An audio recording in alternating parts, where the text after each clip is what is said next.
This is the Two Bald Guys Sports Podcast. Bald heads, bold takes. Now, here are your hosts, Adam and Tony. Welcome back. I'm Adam. I'm Tony. Tony, we're getting out of here. Like we said, we're in the off season here, and while the free agency has slowed down, we got some trades here recently. So the two biggest ones we've seen are coming up. I shouldn't say two biggest one. There's really this one that's kind of big. The Broncos traded for Jalen Waddle, the receiver from Miami. Do you have any thoughts on that with the Broncos being in your division? Yeah, I don't like it at all because I think Waddle, correct me if I'm wrong, I think Waddle has got 1,000 yards every single season he's been in the league. Like, he's just been really consistent. And the Broncos adding another weapon to that offense that wasn't too bad to go along with that great defense. Wow. Now that division becomes, it's getting harder and harder. My Raiders are struggling enough, but they just can't catch any breaks with the Chiefs getting Kenneth Walker. And now the Broncos are just getting better. So yeah, no, I'm not a fan of it. I mean, Broncos are great move. That's a great pick for them. Yeah. I mean, they did it more with their defense last year, right? Their offense was okay, but it wasn't like this great defense. Yeah. I mean, Cortland Sutton, was, I think, their top receiver. And you know what? I'm not going to lie. You get after that, I can't. I mean, obviously we know Bo Nix is there, but right. I can't, we know football, and I can't think of anybody else that was offensively a weapon for them. So I know there was. Obviously, they played well. I know they probably had a decent running back, and it's completely slipping my mind who it is. Maybe but getting Jalen Waddle in there, to help, Sutton. I mean, I know Jalen Waddle's kind of been on the opposite side of Tyreek Hill at Miami, but Sutton's not a horrible player. So you got Sutton on one end and Waddle on the other end. I mean, Bo Nix getting another weapon. I mean, they were already pretty darn good before this. I think this really helps them out. Yeah, I had RJ Harvey, the running back. I know he wasn't like their number one guy, but they kind of split times with J.K. Dobbins. They also have, and the only reason I know is because he went to Oklahoma, Marvin Mims Jr. as a wide receiver, and he went to Oklahoma, so I knew that they had him. But yeah, with Cortland Sutton and Waddle and Mims, and then they have two pretty solid running backs, their offense is getting better to match that defense, which means they're just going to be another team that the Raiders have to deal with twice. And it's going to be a problem because that division's getting stronger. And I think the Chargers are going to be just as good, if not better. And, of course, the Chiefs with Patrick Mahomes are always a threat. So the AFC West looks tough again, unfortunately, for my Raiders. It does look tough. And like you said, the Broncos were winning with defense last year. I don't think anybody was really scared of that offense. Probably their best offensive performance came in the fourth quarter against the Giants when the Giants decided to completely crap the bed and lose that game. But the Broncos won a lot of close games last year. It wasn't one of those where they were going to blow out teams. They didn't do a whole lot on offense. And obviously we saw that. Well, Nick's got hurt, but we saw that against the Patriots. So yeah, I think bolstering their offense was definitely a key thing for their offseason. Will be interesting to see what they do in the draft too, but definitely a good start. Staying in the AFC West, there was another trade. I knew there was another trade. It wasn't as big as getting Jalen Waddle, but the Kansas City Chiefs traded for Justin Fields of the New York Jets. Now, right. Yep. Is this just like, they're hoping to catch lightning in a bottle for the first couple of games while Mahomes is out? Or, what do they see from this guy? Now, some people have said in the past, and maybe it's just those things, maybe Justin Fields should look at being another type of position or playing another type of position, because he is such he's really good at running the ball. He almost broke the record, with the Bears when he was with the Bears. So could they use Justin? I mean, trust me, when Mahomes is back, Justin Fields is never going to take a snap under center. Never. Because you would never want to take Mahomes out of the game. But could he be in there in some points? Do you run a little trick play where, he gets the ball and they throw it back? Or, do you, use him maybe as like, I don't know, like kind of like a mix-up running back type of thing? I don't know. Like, I think at this point, if you're Justin Fields, you got to wonder, should I try to do some extra or different things to get myself on the field? Yeah, I mean, he's been a quarterback at a couple different teams now for several different seasons. He just hasn't come along. I know the Jets are not, the best place to go to get better and show what you can do. I mean, Sam Darnold's a perfect example of that. But if you look at the Chiefs' backups to Patrick Mahomes, I'm just looking at their depth chart. And, we're pretty good at quarterbacks and even where they went to college, but they have a guy named Jake Haener, Haener, and Chris Oladokun as their other quarterbacks on the roster besides Patrick Mahomes and Justin Fields. Now, I don't know about you, but I don't think I've seen those guys take snaps or heard of them. So I think you're right. They're going to bring in Justin Fields to try to buffer those first few weeks that Patrick Mahomes can't play. But like you said, you make a great point. Justin Fields possibly needs to figure out how he can insert himself into the offense at some other position other than quarterback, because he is a great athlete. Don't get me wrong. He's a really good athlete. So, yeah, get him in on some trick plays, on some plays that, people aren't expecting him to run or he can throw. Do a little bit of both. Find a little niche for him because he is such a good athlete. But I think they're bringing him in more to buffer those first however many weeks Patrick Mahomes will be out. Yeah, I definitely think so. It's definitely going to be one of those of, what can we do with him while Mahomes is out? But he is an athlete.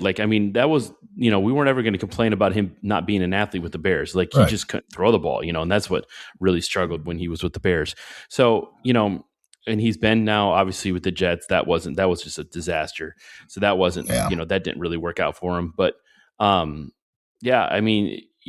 get him in a spot where he can get the ball in his hands, because like you said, he almost broke Michael Vick's, single season rushing record for a quarterback, So can you find that magic with him a little bit and get that change of pace and, give Mahomes, another weapon there, because God knows they've needed that weapon. That was half the problem with their team recently. And I think they kind of addressed it a little bit with getting, Kenneth Walker Jr. there, but what else can they do to get that offense kind of rolling a little bit more, because they need it.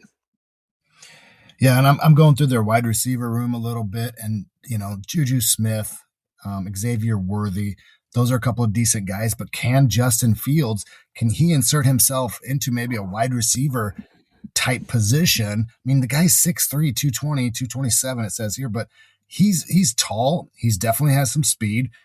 And he needs to find somewhere else to play, I think, because quarterback, and who knows, maybe he'll sit under Patrick Mahomes for a year or two and he'll get better. And Andy Reid can help him because, like you said, the Jets, that's just not a successful situation. It hasn't been for really anybody that's gone to the Jets for a long, long time.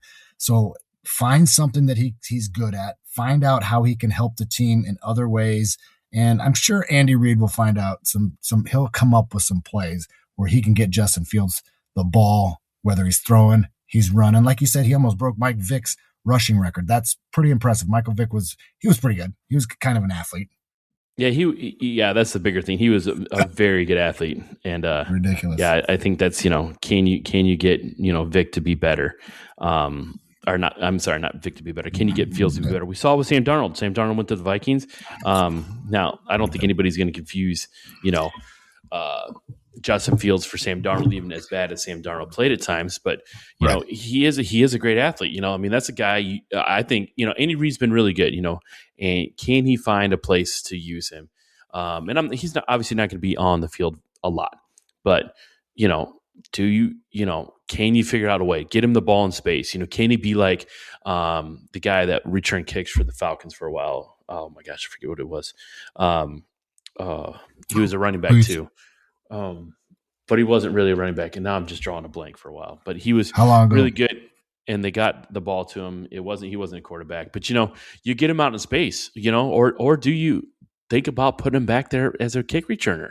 And once he doesn't need to be a quarterback a little bit, but I don't know. I mean, maybe I'm just thinking, out of the box a little bit, and maybe he'll probably just sit as a backup quarterback. But you're right. Me and you have been really, really good about picking out colleges for quarterbacks, and I don't for the life of me know who either one of those two guys are that you were talking about. Yeah, I mean, this Jake Haener guy, he went to Fresno State, and the Chris Oladokun went to South Dakota State.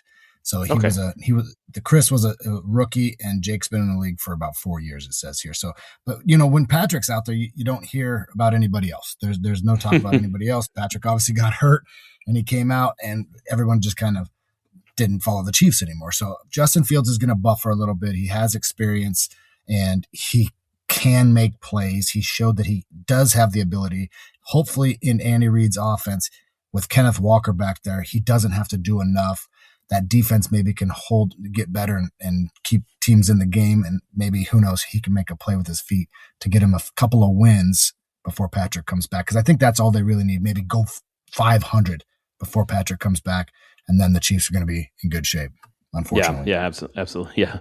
Unfortunately for anybody that's not a Chiefs fan, that is definitely right when you talk about that stuff. So, I mean, it'll be interesting to see what he does there. Another trade that, you and I just looked at, right before we started doing this podcast. And I'm not going to lie, I didn't even realize this guy was still in the league. The Eagles, for whatever reason, traded for, oh my gosh, I just looked it up. Now it's drawing a blank. Andy Dalton. Andy Dalton. Yep. Did you know he was still in the league? I did not. He's bounced around a few places. I believe he's been at my Raiders for a season or two, and now he's currently on the Chiefs roster, which I'm just not quite sure how he fits in there. I mean, I'm just looking at their roster situation. I don't know what they're going to do with them. Is he just there just in case kind of situation? I don't know. It's really confusing. Yeah, I'm drawing a blank on why they signed him. I mean, is that what they're thinking is going to be a good idea as a backup, or what's going on there? Like, I'm a little clueless on that one. I don't get what the Eagles are thinking. But they could do worse, I guess, at the quarterback level. But I'm a little confused. The only thing that makes sense is the other guy on the rosters is Tanner McKee kid out of Stanford. And if something happens, Jalen Hurts can't play, goes down for whatever reason, I guess Dalton is a good backup for the time being until Jalen comes in, because I guess Tanner maybe is he's not ready. They don't have a lot of confidence in him. That's the only thing that I can think of as to why you would bring in Andy Dalton, who's been in the league for 15 years now. 15 years. You know what? That brings up a good point here. Let's look at this for a second. So I'm going to look up Andy Dalton. Don't look it up, okay? So I'm looking up Andy Dalton. No. He's been around for a long time, right? All right. Yep. He's been around. We know he's been around. We're going to go through here. Let's see his career. He was good at TCU. He had a good college career. He was great at TCU. I remember him. He all right, here we go. He has played for 1, 2, 3, 4, 5. The Eagles are going to be his sixth team. Wow. All right, his sixth team. Can you name the other 5? I got 2: Bengals and Raiders. I Bengals. 2 of them. He started off. He was there from 2011 to 19. Who was your other one? The Raiders. He was not on the Raiders. He was never on the Raiders. Okay. Never on the Colts. Raiders. Colts. He was never on the Colts. Wow. All right. Who else would he have been? Oh, was he on Washington? He was at Washington. He was not on Washington. Well, I'm really confident in my guesses, but they're really bad. Give me some AFC, NFC help here. He has never been in the AFC. Outside of Cincinnati, he's never been in the AFC. Really? Oh, he was with the Cowboys. He was with the Cowboys. He was with the Cowboys for 1 year. So I got Bengals, Cowboys, and Eagles, and I'm missing 3 more. Dear Lord, where else did he go? He didn't go to he was never with the Packers. Nope. He was never on your Bears. Yeah, he was 1 year. He was on the Bears. Yep, started 6 games in front of Justin Fields. Oh, wow, okay. I didn't know that. All right. Wow, where else did he go? He didn't go to the Vikings, did he? Nope, no Vikings. No Vikings. There is 2 other teams in there in the same division. Not the Saints, not the Cardinals. He was with the Saints. He was with the Saints for 1 year. Started 14 games for him.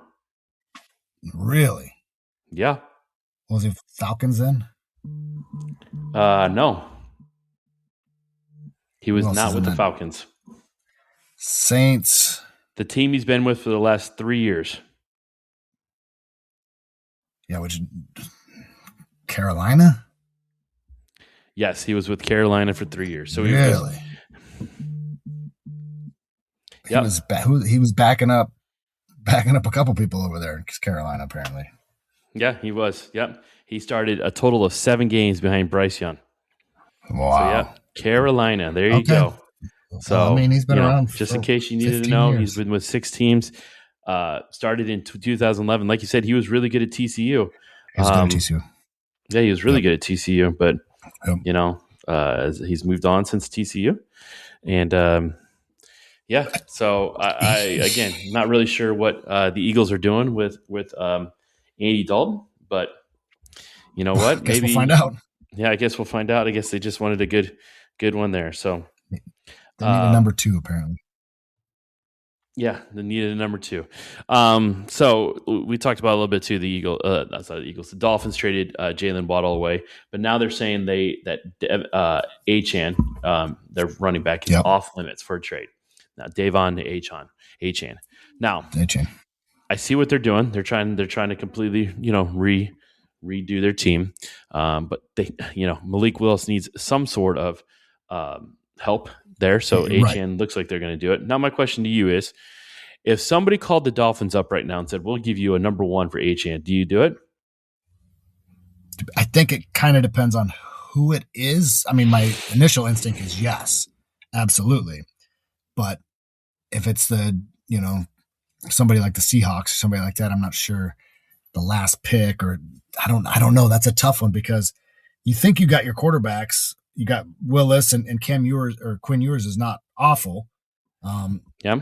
But man, you like you said, you need some sort of running game to go with their quarterback situation, which they do have your boy Donovan Edwards on the roster there. So I don't know. That's a tough one. That really is a tough. I think if it's a top 10 pick, you say yes, and you can go get more help. They need help in other areas too, not just running back. So offensive line needs some help. There's a reason Tua has been beat up as much as he has been. So I think if it's a top 10 or 15 pick where you can get a decent O lineman or something like that, I think you go with it, because Donovan Edwards, I think, can be a solid back given a chance.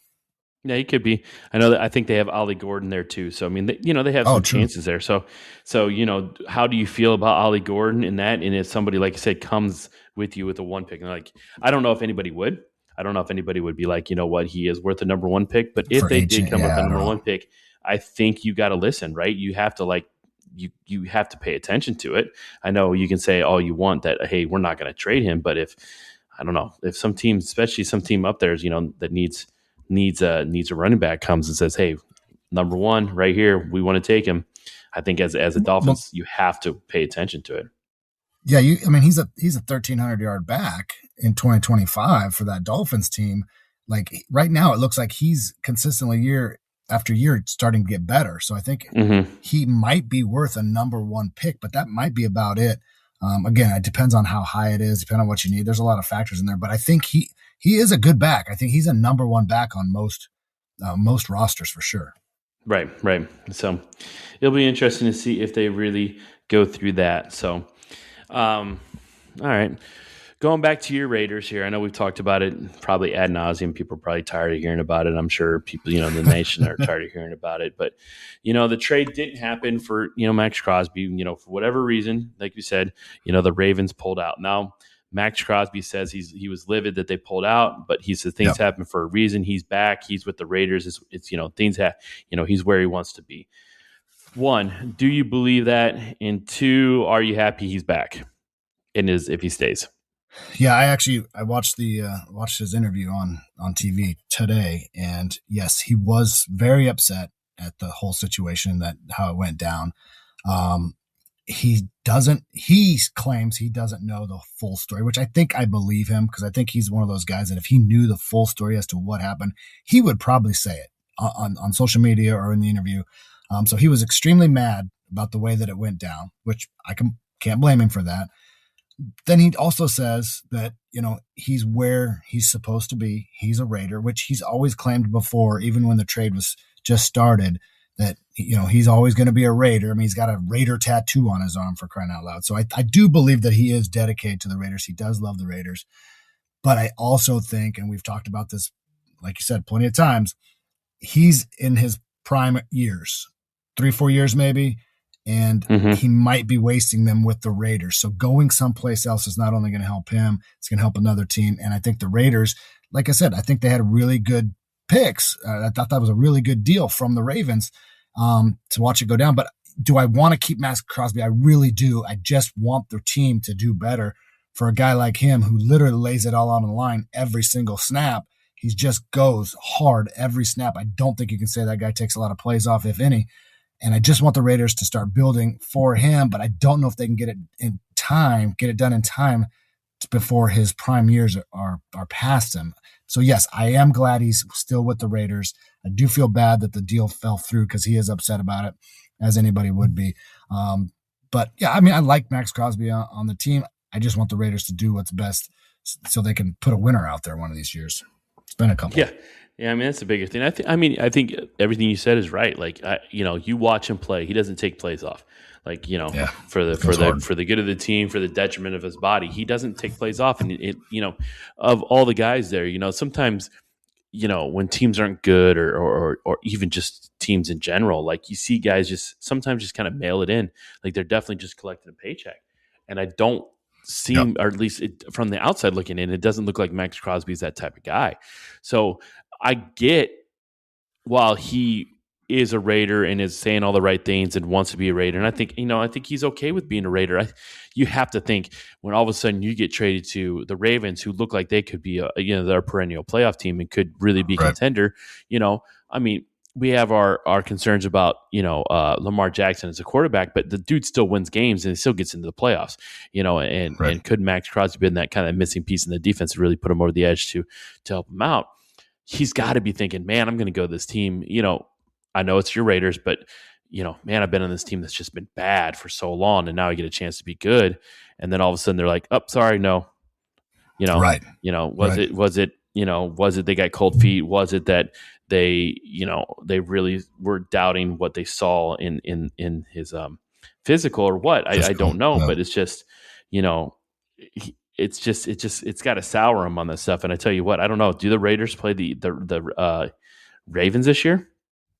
Oh, that's a good question. We're gonna have to check that out. If they play the Ravens this year, I would not want to be Lamar Jackson because I think I don't think he'll take it out on Lamar Jackson, but he'll take it out on the running back, whoever he can. But we'll have to look at the schedule and see if the Raiders play. And see if I can see this here. They have the 2016 or 26. They don't, or we can at least see who their opponents are. At least see which divisions they're playing, maybe. Yeah, let's see here. See if I can get their 2026 opponents. They got the AFC East, and NFC West divisions. So they probably won't have them. No, they do not play them this year. Dang. That could have been interesting. It could have been fun. Yeah. Maxx Crosby going up against the team that backed out of a deal for him. Whew. He'd have some extra motivation for that game for sure. Yeah. Oh, absolutely. Yeah, that would be a thing. So, you know what? Since I have the Raiders opponents up here, let's just talk about this for a second. Since it's the Raiders, okay? You got the Broncos and the Chiefs and the Chargers home and away, right? Yep. That's not easy. Yep. All right. Your home opponents then after that are the Bills, the Dolphins, the Rams, the Seahawks, and the Titans. The Bills, Rams, and Seahawks, that is rough. The Dolphins and the Titans, who knows? Oh, that is 6 of your 8 games that are brutal. Brutal. Yeah, that really means you're going to have to win all the AFC West games. Good luck with that. And then your away opponents, your away games are a little bit easier. Well, you got the Cardinals, the Browns, the Saints, the Jets. Those are all winnable games, right? Then you have the Patriots and the 49ers away. Well, you beat the Patriots last year, so I mean, you obviously beat them this year. And then who knows if the 49ers will be healthy. But that is like, I mean, I just realized this. I mean, you have the Broncos and Chargers made the playoffs, so that's 4 games against playoff teams. The Bills are playoffs, that's 5. Rams are 6. Seahawks obviously are the champions, that's 7. The Patriots are the AFC championships, that's 8. And the 49ers is 9. 9 of your 17 games are against playoff teams, and that's not including the 2 games against the Chiefs. Hopefully we get the Chiefs before Patrick comes back. Maybe at least one of those games we can get before Patrick comes back. And Steve, I mean, man, that is rough. So I feel kind of bad for Mendoza because he's going to have to go against some really good football teams out there, some good defenses. But yeah, the Raiders could have a decent team this upcoming year, but we'll never know it because their schedule seems to be pretty rough. Yeah, that is a rough schedule that I just realized. And like I said, that's over half your games against playoff teams, and then 2 more against the Chiefs, who didn't make the playoffs last year. So right, and they're wow, gonna be good. Wow, that's unbelievable. All right, well, so you're telling me we have to play the Chiefs with Patrick Mahomes, who are always tough. Not to mention the 2 AFC teams that made it to the AFC Championship game. Correct. One team that made it to the Super Bowl. Jeez, did you say Seahawks in there too? Yep. Or just home, of course, the Super Bowl champ. Why not? Let's put them in there too. Unbelievable. Yep. Wow. 6 wins this year, and the Raiders could be really good and only have 6 wins. I think that would be really good. It's like what we saw about the Florida Gators a couple years ago, and their schedule was just brutal. Yeah. Oh, boy, way to ruin my Wednesday night. Thanks. Hey, you know what I can do, whatever I can do for you. All right. Here are the Bears opponents. Since I just ruined your right night for the Raiders. Here are the Bears opponents. Okay. We obviously have the Lions, Packers, and Vikings home and away. Not easy. Our home games. I'm sorry. Our home games are against the Cowboys, Giants, Saints, Browns, and Steelers. Come on now. Seriously. Wow. All right. The Giants could be better. Cowboys are the Cowboys. Saints, Browns, and Steelers. I'm not really worried about any of those. Okay, their road games are a little bit tougher. Oh wait, I'm the wrong one. Sorry, that's not right. That was this year's. All right, here we go. I was looking at the wrong one. I apologize. Come on, it's got to get here tougher. Here we go. It'll be tougher. Home and away, obviously, like we said, Lions, Vikings, and Packers. Home, we get the Bucks, the Eagles, the Jags, the Jets, the Patriots, and the Saints. So obviously the Jags, Patriots, Eagles, tough. The Bucks, we're not sure, and the Jets and the Saints. So okay, 50-50. 50-50 there. Not bad. Road away is the Bills, Dolphins, Falcons, Panthers, and Seahawks. All right, that's a little tougher. Bills, Seahawks, Panthers have been better. Falcons we think will be better, but still the Dolphins in there. If we're going to go on head to head between the Bears and the Raiders, Raiders definitely have the tougher schedule. Yeah. I'll take your schedule all day long. Yeah, compared to what you have, yeah, absolutely. I would take your. I would not want to take your schedule. And I think both of our teams, the divisions that we're in, are pretty similar. I mean, they're both top to bottom pretty tough. I mean, there's good teams. We're not playing in weak divisions either. The NFC North and the AFC West both are loaded with teams that could make a run to the Super Bowl for sure. So those games are already tough enough. And now we both play the Seahawks, Super Bowl champs, right? Yep. And you get the Jets, the Saints, the Jags. Say what you want, but they could pose a problem for sure. Absolutely. So I think it's a little easier than the Raiders, but nothing's given out there at all. No. Well, I mean, and you would kind of expect that with the Bears winning the division last year to have a little bit tougher schedule. So, the Raiders didn't get any breaks. Finished last in the league. Help us out. That is true. You definitely finished last. So, unbelievable. Yeah, they didn't do you any favors there. That is for darn sure. So, anyways, so a lot going on in the NFL. So, something we talked about this a little bit. We wanted to bring it up a little bit. So, again, we talked mostly football, but the World Baseball Classic just ended, and Venezuela beat USA, and what seemed like a party for the whole game, like an absolute party. I give credit to where credit's due. The Caribbean, countries and even Mexico. I know Venezuela and South America. Those countries love their teams when they're playing, representing their country. Yes. And we don't really have that with football, but before we get into the football aspect of it, like is that fun atmosphere? That's got to be a fun atmosphere to play in, right?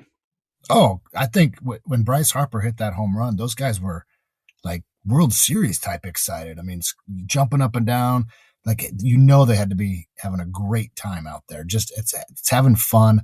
but also you want to win for sure because, each country wants to talk, oh, our team's the best. I mean, I think the Dominican thought that they were going to win it because they did their lineup. If you look through that Dominican lineup, they probably should have won it, but they ran into a guy named Paul Skeens who kind of shut them down a little bit among a couple other guys. But yeah, that just looks Venezuela, their celebration. You just thought like that. I kind of feel good, watching that. Obviously I wanted the USA to win, but those guys, they were so happy and their fans were just super excited. It was almost Super Bowl World Series type excitement from those guys. Yeah, my son was watching it, and I watched it with him too, and he said, Dad, I wanted the U.S. to win, but I'm kind of happy to see Venezuela win. Like they just look like I think I know that the U.S. cared. They wanted to win. I get it, but yes, they didn't have those full out celebrations like the Dominican and Puerto Rico and those schools, those teams, like those teams wanted it. Like they wanted to win. You could see it. They had so much fun out there. Like that's the type of stuff you want to see. Like that's what you want to show your kids. Like, I coach high school, you've coached high school, and you want to be like, play with this type of excitement. Like that's the type of excitement you want to play with. Like, we don't see that a lot in football. We see it a little bit in college football, but it's not nearly to the extent of what that was. Like that was just unbelievable. Like if you can't watch that, if you're a sports fan, you can't watch the WBC and just be like, get a little bit excited or get some as people say, some goosebumps and stuff like that. Like I don't know if you really like sports, right? Right. Exactly. Like if you can't, I mean, no matter who you're rooting for, you feel for your team that didn't win, but you can feel the passion coming through the TV almost. It's like you can feel that excitement, and maybe it helps because you and I, we did play in high school and college and stuff like that. And we had some of those moments. And so we kind of know a little bit about what that feels like. So we kind of understand it a little bit. Maybe some people just haven't had that. I don't know. But if you're a sports fan at all and you're cheering on any team and you see just people enjoying playing the game and then winning and the excitement, that you have to appreciate that. You have to. Oh, absolutely. Yeah, it's a lot of fun. I mean, I know we get into our college sports a lot, and I was really, really excited when the Cubs won the World Series, and I think that's about as close as I've gotten to the excitement that you saw. Like even watching the Olympics and stuff like that, it's still nothing compared to what we just witnessed. Like I teach, and I had a teacher that said she was at the game. She was talking to me about it. She goes, it was the most fun she's ever been in a game, and our team lost. It's one of those we talk about. Some of these things are like, it's either the best money you ever spent on a ticket or the worst money you ever spent on a ticket, depending on how your team did. But the way that some of these people are talking and the way they were excited about it, it was like, what, that was just great money. Period. Like it was so much fun to be at. Like it was a different atmosphere, such a different thing to do. So you see something like that, and it's just, I don't think you can replicate that on the football side of it, right? Because they just don't have we're trying to make the game global, but there's not the global there for it. There's not team, players from every country that are playing. Yeah. And it's kind of strange that as long as, American football has been around, why other countries haven't tried to adopt it. And maybe they have, and we haven't heard about it, and it just hasn't been a success or anything like that. But you're right. We have even NBA basketball, and MLB baseball are the two main sports that I think are universally we can put teams together from all sorts of countries, and they can all be competitive. And baseball might be the best one because I think that everybody that plays in the MLB from different countries is like the best of the best, obviously. But then when it comes around to the World Baseball Classic time, they go to their own countries, and NBA can do that too. But you're right, American football, it just doesn't have it. And I think the only thing I can think of is because soccer, I think, is just so big over there that, and I'm not saying soccer players translate to NFL because I don't think that it really does, but I just don't think American football, as they call it, would just not gain the popularity in those other countries. That's the only thing I can think of, but it would be fun, super fun to watch, United States football players playing against other countries in football. I think right now we'd obviously dominate, but 10, 15 years in the making, I think it could be something to be competitive like the WBC. I'd like to see it. I don't know if it can get to that point or not, though. Yeah, I mean, it would take a lot. It would take a lot more to get people to that spot of doing that. I know we've tried, obviously, playing those games in the different countries. They're definitely trying to globalize the sport a little bit more. And I know they've done even, they open up these I don't want to say camps or whatever, or clubs or whatever that they go Right. teach football and they have people playing football there. So like, is that something that they get around a little bit more and they get to it, they can get people to get more excited about the game and get more people into the game, because you just don't see it. I mean, you see some in some places, but for the most part, you don't see that global aspect of football like you do in other sports. And yeah, I think it is, because I think it is, soccer is a lot of it. You just, you get that stuff and you just, I mean, it is weird that you just haven't, like, almost every sport we play, like especially baseball, and basketball for sure, it's more global, and you get players that can compete on that level. And I think until you develop that, really get that pipeline, you're just not going to get that level in football. Because, I mean, you think about it, the people that come and play that aren't American in football, I mean, Australian rules, you get these punters and these kickers. Right. I mean, you get some, Somalians, I think, or not Somalians, Samoans, right, that play a little bit. The big Samoans, yep. Yeah, the big Samoans, and they've been successful, but it's not a big place to come from, so you just don't see those people as much. So I don't know what you would have to do to get to that point, but God, it would be so much fun, wouldn't it? Oh, well, you and I are obviously baseball fans, so the WBC was right up our alley. But you're right. I think kids that grow up in other countries, if they have athletic ability, it's soccer, it's baseball. Oh, you're really tall for your age, you're going to go play basketball. And I just don't think football is on their list of sending their athletic kids to go play those type of sports, because, like you said, I don't think there's that pipeline to go anywhere else. It's just kind of stuck for whatever reason. And maybe the NFL going international, playing all those games over there will help a little bit. But right now it seems like it's something that's just not going to happen. But man, it would be interesting, because if we watched baseball, imagine what football would be like. I mean, it would be insane. It'd be super fun. Oh yeah, it'd be fun. I mean, if you think about it too, like the other countries, I mean, pretty much all over the world, you have, Japan for baseball for sure. Yeah. You have a professional team. Basketball ones are everywhere. I mean, you got ones in France, Europe's got ones in huge. Spain, Germany. You got everywhere. Everyone's got basketball. So yeah, every other sport. I mean, even hockey. They play it over there. The Norwegian countries. They play. Sweden. Finland, Norway. They play. So yeah, I mean, it's a long way down the road if they ever get to that point. But I think the NFL getting to play in England every year, and now maybe branching out to Australia this year and Mexico, and I think where else do they go? Germany. I think they're definitely getting interest in there. So I mean, that's the bigger thing. I think if when you're growing up, I know we grew up playing baseball a little bit more than any of the other sports, but you fall in love with a player and you want to be like that person, right?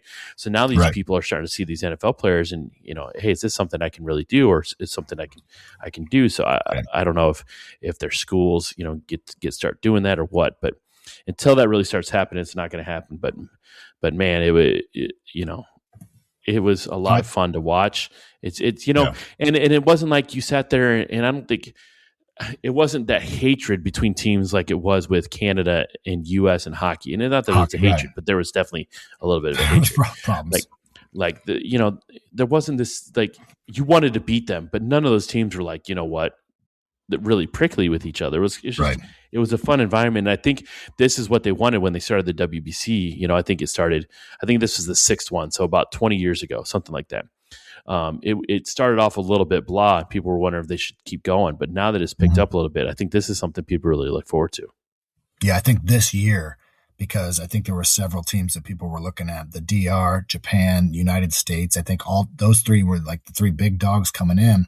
Mm-hmm. And then, you got Japan that got upset, and then all of a sudden US beats the DR. Like, now you start generating that hype a little bit for it. And so now everyone wants to watch, US Venezuela, who knows what's going to happen here. And it was a great baseball game. Pitching was good. Home runs were hit. Like, it was fun baseball. It wasn't, and I like it because I'm not a big 10-8 guy. Like, let's not score 10 runs in baseball. That's not fun for me. Even if there's 8 home runs, that excited about it. I like good pitching matchups. I like the strategy. A home run here or there is great, especially to tie it up or whatever. Like, I like that stuff. So the competition was there and it was great. There was upsets, and that's what makes it fun. Yeah. And I love the fact that they let the teams have their celebrations. Like, they got out on the field more than you're ever going to let them get out in a major league game. And that's fine. Like, that's fine. Like, as long as they're not doing anything that's disrupting the game, let them have fun. You know, they weren't, I mean, some purists are probably like, well, they showed up the game a little bit.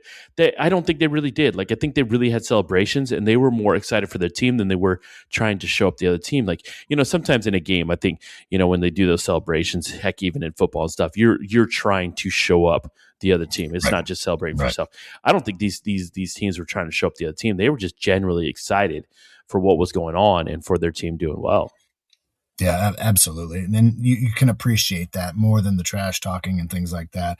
And like you said, there was no animosity. There's no, the rivalries really haven't begun here or anything like that, because it's friendly, but it's competitive and you want to win, but you can also appreciate the team that you lose to. And as a fan, you can look at that and go, okay, that's kind of what the game's about. Yes, you want to win, and winning's why we're going out there and playing the game.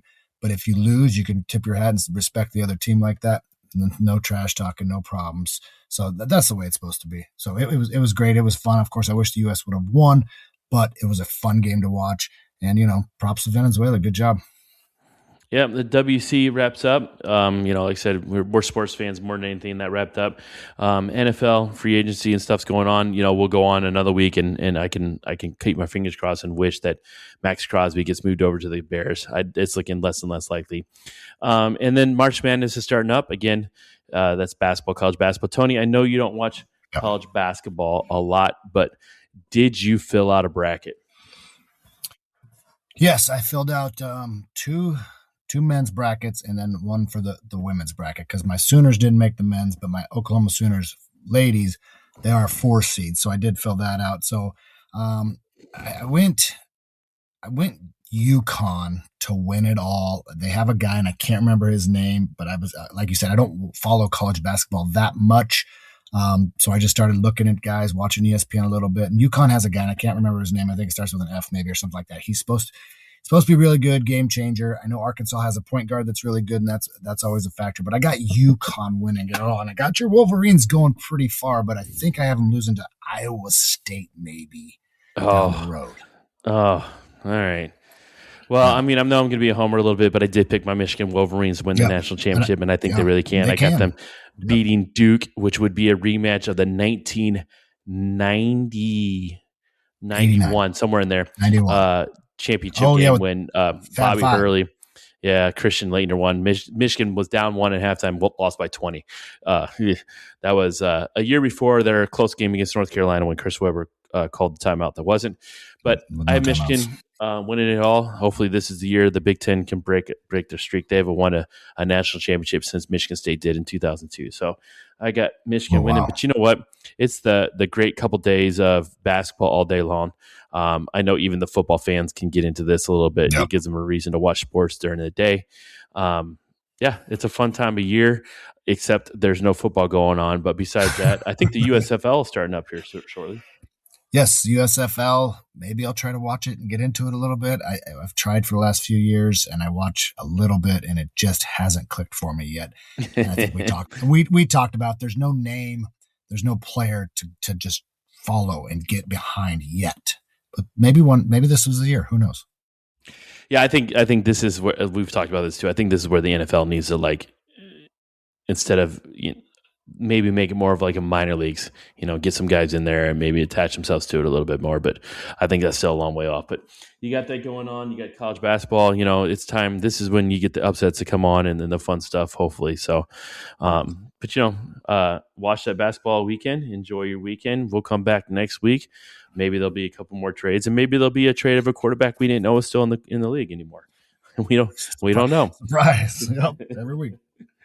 Anyways, we'll come back next week. Until then, I'm Adam. I'm Tony. Thanks for listening. You have been listening to the Two Bald Guys Sports Podcast. with Adam and Tony. Don't forget to check out our partnership with Happy Nuts,